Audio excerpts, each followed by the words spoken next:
भाई। हम निगाहों में तूर ले लेंगे, खाक पाए हुजूर ले लेंगे, ऐ सफीपुर तेरी गलियों में जिंदगी का सुरूर ले लेंगे। हज़ार बेपनाह शुक्र है उस पाक परवरदिगार का जिसने हमारी जिंदगी को बख्शा और एक बार फिर मदीनतुल औलिया सफीपुर शरीफ में हम हाजिर होते हैं। ये उर्स पाक आकाए वली नेमत हुज़ूर शाह खालिद सफी मोहम्मदी सफीपुर रज़वान का है और उनके साए करम में उनके कई गुलामों का उर्स होता है। ये हमारी आपकी मुश्तरका खुशबख्ती है कि हमारे शेख शुमाली हिंद के अजीम रूहानी पेशवा आकाई व मौलाई मुर्शदी व हबीबी हुजूर हज़रत सैयद शाह अलहाज मोहम्मद मशहूरुल्लाह और फखरुद्दीन साहब क़िबला बक़ाई यासीन सुम्मा सफीपुरी रज़वान ने वो उनके जानशीन लफ्ज़ जिगर नूर नज़र हुजूर हज़रत सैयद शाह अलहाज मोहम्मद शाहिदुल्लाह और सैयद तालीम साहब क़िबला बक़ाई मोहम्मद सुम्मा सफीपुरी रज़वान ने हमको ऐसी ज़ारोकशी ऐसी गुलामी अता फरमाई कि जितना भी हम अपने किस्मों पर नाज करें उतना कम है। और इसीलिए शायद हमारे शायख ने इरशाद फरमाया कि नाज़ा हम गुलामी पर अपनी है फक्र मुझे इस निस्बत पर तेरे दर की गदाई काफी है शाही की तमन्ना। आज उस करम के साए में कि जहाँ पर हमारे शायख ने इरशाद फरमाया कि बकाई असलियत है बस मेरी इतनी कि मैं बंदा हूँ शेख खालिद सफी का, इसके साथ हम लोग सफीपुर शरीफ हाजिर हैं। जिंदगी ने वफा किया और हम गुलामों पर इतना करम है कि जिसको हम आप सोच भी नहीं सकते कि मेरे सरकारों ने कितना करम हम गुलामों पर किया। आज मैंने कई बार लोगों से कहा कि मेरे शेख ने इरशाद फरमाया था कि पीर ना बनो गुलाम बनो, और आज ये गुलाम की सरमायादारी है कि आप इस सफीपुर शरीफ में उस मुकद्दस बारगाह के चश्म चिराग तशरीफ लाए थे जिस बारगाह की खाक दर खाक दर खाक दर खाक दर खाक के बराबर भी हमारी आपकी हैसियत नहीं है। वो बारगाह हज़रत साबिर पाक के शरीफ की है। वहां के साहिब सज्जादा किस मोहब्बत और शफकत के साथ आपके बीच में हाजिर होते, किस मोहब्बतों के साथ उन्होंने आपने अपने गले लगाया और अपनी नुमाइंदगी के तौर पर इस महफिल के लिए हमारे बड़े हमारे अजीज हमारे दिल के पनाह करीब बरेली शरीफ की खानकाह वामी किया इसाहतिया किया चश्म चिराग हज़रत अल्लामा मौलाना सैयद असलम या साहब वामी के तशरीफ फरमा। कितना तुम शुक्र अदा करोगे अपने सरकारों को, कितना तुम नाज करोगे अपनी गुलामी पर कि हमारे शेख ने हम लोगों को क्या क्या रूप नहीं दिखाए, कौन कौन से रंग दिखाए हैं, कौन कौन से रूप दिखाए हैं। लोगों ने हमको बहुत मुश्किल में घेरने की कोशिश की, अभी 2-3 महीना पहले मेरे साथ बहुत घेरने की कोशिश की, लेकिन मेरे सरकारों का बेपनाह करम है इस गुलाम पर और अपनी गुलामी पर नाज करते हुए वो सब अपनी मुंह की खा कर रह गए। तुम अपने फितने करते रहो, हम अपनी गुलामी पर निगाह रखेंगे और हमारा शेख सच्चा, हमारे सरकारों की बारगाहों की गुलामी सच्ची, तो हमारा कोई बाल बाका भी नहीं कर सकता। ये चैलेंज करता हूं। तुम करते रहो, तुम लुटाते रहो, तुम फैलाते रहो, लेकिन तुम्हारी सारी कोशिशें बेकार जाएंगी, इसलिए कि हम गुलाम हैं और अपनी गुलामी पर हम नाज करते हैं। मैंने करनेगन के जलसे में भी कहा था कि चाहे जितने कोई फितना फैला ले, मेरा रब राजी, मेरा रसूल राजी, मेरी सरकार राजी, तो मेरा कोई कुछ बिगाड़ नहीं सकता। और उसकी ताजी मिसाल लोगों ने देख लिया, लोगों ने अपनी खुली आंखों से देखा कि किस तरीके से मेरे सरकारों ने हम गुलामों को नवाजा। ये कम नाज की बात है कि कहां साबिर पाक की बारगाह और कहां हम गुलामों की सरजमीन। इससे बड़ा करम क्या होगा? तो जितना भी हम अपनी गुलामी पर नाज करें वो कम। आज ये जिंदगी अमानत है इस खाक की, ये जिंदगी हमारे शेख ने जो हमको अता फरमाई गुलामी, उस गुलामी की पाक डोर को अगर हम मजबूती से पकड़े रहेंगे तो हमारा कोई कुछ नहीं कर सकता।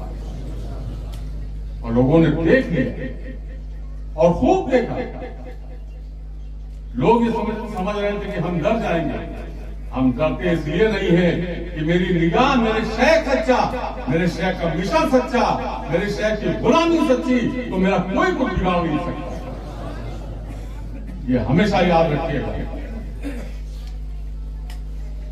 आज ये उर्स की तकरीब खत्म हो रही है। ये उर्स आकाए वली नेमत हुजूर शाह खालिद सभी मोहम्मदी सभी मुसलमान का है। मैं तो जब भी उसमें हाजिर होता हूँ तो सिर्फ इतना आस करता हूं कि आपके हाथों में हमारी गुलामी की डोर है। और सिर्फ यूं सब समझ लीजिए कि मेरे पेशारे ने इरशाद फरमाया था कि मेरी रुसवाइयों की बात नहीं, बस तुम्हारा ख्याल आता है। मैं अपने सरकार की बारगाह में सिर्फ इतना हंस करता हूं कि मेरी रुसवाइयों की बात नहीं, बस तुम्हारा ख्याल आता है। वो गुलामी बरकरार और नाज है, और उसी नाज के साथ हम तमाम गुलाम सफीकुर शरीफ में हाजिर आ गए।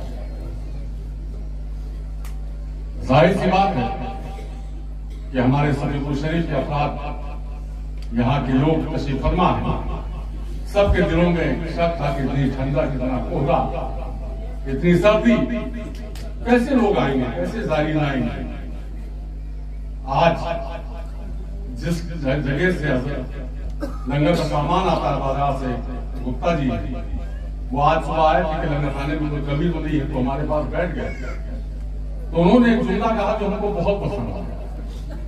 उन्होंने कहा कि आस्था भारी पड़ गई, जाड़ा हार गया। उन्होंने बस मुझसे कहा आस्था जीत गई और जाड़ा हार गया। अब इससे बड़ा क्या होगा? हमारे घर में पीर बहनों को जिस तरीके से लोग देख रहे थे कि अपने छोटे छोटे बच्चों को किस तरीके से खुले आसमान के नीचे लेकर के बैठे हुए थे, लेकिन ये गुलामी और ये मोहब्बत आपके लायका जाने वाली नहीं। ये आपको गुलामी कबूल है। बंद कमरे में भी अगर बच्चा है तो उसको बुखार आ जाता है, सर्दी लगती है, और यहाँ पर कोहरे की फुहार पड़ रही है और एक बच्चे को नजला भी नहीं है। अब और कौन कौन सा कर्म करूंगा और क्या क्या बटन। बहरहाल आप गांव में हजार सभी को तशरीफ लाए। यहाँ के खानवाले सभी को शरीफ थे, हमेशा शफकत फरमाते, आज भी फरमाते हैं। लेकिन कहीं ना कहीं हम गुलामों से गलतियां होती हैं। तो बड़े वो हैं, गुलाम हम हैं। हम हजरत साहब के सत्ते में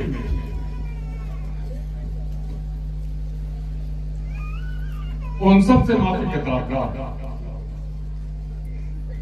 उनके साथ साथ सभी शरीफ के कस्बे का एक फर्द जो अपने घरों को खोल दे, जिसको अपने घरों में चाहे वो हिंदू हो चाहे मुसलमान हो, ये भी डर नहीं रहता है कि जाहिर हमारा कोई सामान ले लेंगे, अपने घरों को छोड़ देते हैं। जाहिर सी बात है कि कुछ न कुछ कमियां रह जाती है, जाहिर चले जाते हैं, गंदगी होती है, सब कुछ। मैं उनसे भी माफी का तलबगार और माफी का तलबगार एक एक उस फर्द से जो सबको शरीफ तशरीफ लाए और हम उनकी खातिरदारी या उन जिम्मेदारियों को बखूबी निभा रही थी। हम उनसे भी माफी का तलब करा।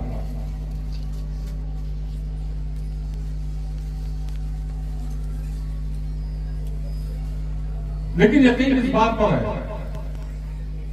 कि मेरी खाक भी उड़ेगी बाअदब तेरी गली में, मेरी खाक भी उड़ेगी बाअदब तेरी गली में, तेरे आस्था से ऊंचा न मेरा द्वार पाता। इस गुलामी के साथ हम लोग सफीपुर शरीफ आते हैं।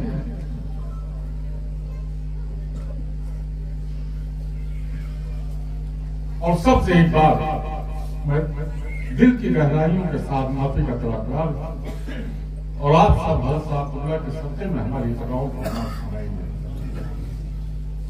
इसी के साथ साथ हमारे शेख ने जितना भी हम अपनी गुलामी पर नाज करें उतना कम है कि मेरे शेख ने हमको दीन भी दिया, हमको वसीला भी दिया और हमारी दुनिया भी संभाली। जब दीन की खिदमत करने की बात आई तो सरकार मखदूम शाह सफी शाह विलायत सफीजुमान को उस दुआ के साथ जिसमें इरशाद फरमाया गया कि या अल्लाह सफी के चूल्हे की धूप क़यामत की सुबह तक हटक, और उस दुआ की कबूलियत की जमानत ये है कि सरकार मखदूम पाक के नाम से करने के सरजमीन पर हमारे शेख ने 1958 में दारुल उलूम सफिया की बुनियाद रखी थी। अभी इसी साल 1 और 2 नवंबर को अदारे का जश्न दस्तार बनने का प्रोग्राम हुआ जिसमें 137 बच्चों के सरों पर हिफ्ज़ व क़िराअत की दस्तार बांधी, जहां पर जिस जगह पर भी वो बच्चे बिस्मिल्लाह पढ़ेंगे, जहां भी जाकर के बिस्मिल्लाह पढ़ेंगे तो जहां उनके घर वालों को उसका फैज़ मिलेगा वही हमको भी मिलेगा। और ये ऐसा सदका जारिया है जो कयामत की सुबह तक हमको रात को मिलता रहेगा। उसके लिए आप खुशा रहते हैं, हम आप हज़ार के शुक्रगुज़ार। इसी के साथ साथ हमारे शेख ने हम गुलामों को यही अमल सिखाया है कि दीन की खिदमत करो और अपनी गुलामी बर्दाश्त करो। तो उसी की गुलामी और वही खिदमत हमको हमारे काम आती रहेगी। इंशाअल्लाह आप सभी जानते हैं कि मेरे पीरजादे की विसाल की तारीख 13 रजब, वो 13 शाबान, और 13 शाबान को उनकी विसाल की फातिहा गोंदा की सरजमीन पर मुनक्किद होती है, क्योंकि वो फातिहा जिस हिसाब से चांद होता है उस हिसाब से मुनक्किद किया जाता है। तो अभी तक जो डायरी और कैलेंडर का कहना है उस हिसाब से 24 फरवरी हो सकता है वो फातिहा पड़े, जिसमें आप काम हजार शिकत पड़ना। इन्हीं के साथ साथ एक एक फर्द मिशन के लिए कोशा रहता है, उसकी कोशिशें रहती हैं।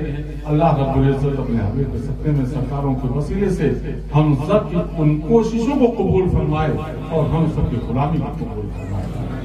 अब एक बार हम लोग बाआवाज़ बुलंद नारा लगाएंगे और नारे के बाद फिर इंशाअल्लाह रुखसती होगी। शरीफ की गलियां, सरकार मखदूम पाक का दामन, सरकार मखदूम पाक का दामन, भरत साहब क़िबला का दामन, हुजूर दादा में साहब क़िबला का दामन, सरकार बताई साहब क़िबला ने रहमा का दामन, दुरूद का दामन।